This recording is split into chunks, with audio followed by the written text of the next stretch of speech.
ഈ മാസം 22-ന് സൂചനാ പണിമുടക്ക് നടത്താനൊരുങ്ങി വിവിധ സിനിമാ സംഘടനകൾ.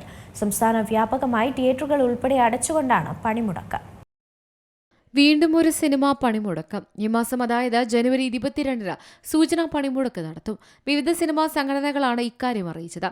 GSTക്ക് പുറമെയുള്ള വിനോദ നികുതി സംസ്ഥാന സർക്കാർ പിൻവലിക്കണം, തിയേറ്ററുകൾക്ക് മാത്രമായി ഒരു പ്രത്യേക വൈദ്യുതി താരിഫ് പ്രഖ്യാപിക്കുക എന്നിവയാണ് പ്രധാന ആവശ്യം. ഇക്കാര്യങ്ങൾ പലപ്പോഴായി സംഘടനകൾ മുഖ്യമന്ത്രി പിണറായി വിജയനെ അറിയിച്ചിരുന്നതാണ്. പക്ഷേ അനുകൂല നിലപാടുണ്ടായിരുന്നില്ല. ഇക്കാര്യങ്ങൾ കണക്കിലെടുത്താണ് പണിമുടക്ക്.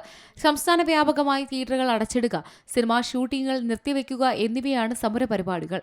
അനിശ്ചിതകാലത്തേക്കുള്ള സമരമാണ് ഇപ്പോൾ പ്രഖ്യാപിച്ചിരിക്കുന്നത്. അതേസമയം സംഘടനകളുമായി 14-ാം തീയതി വീണ്ടും ചർച്ച നടത്താൻ സർക്കാർ തീരുമാനിച്ചിട്ടുണ്ട്.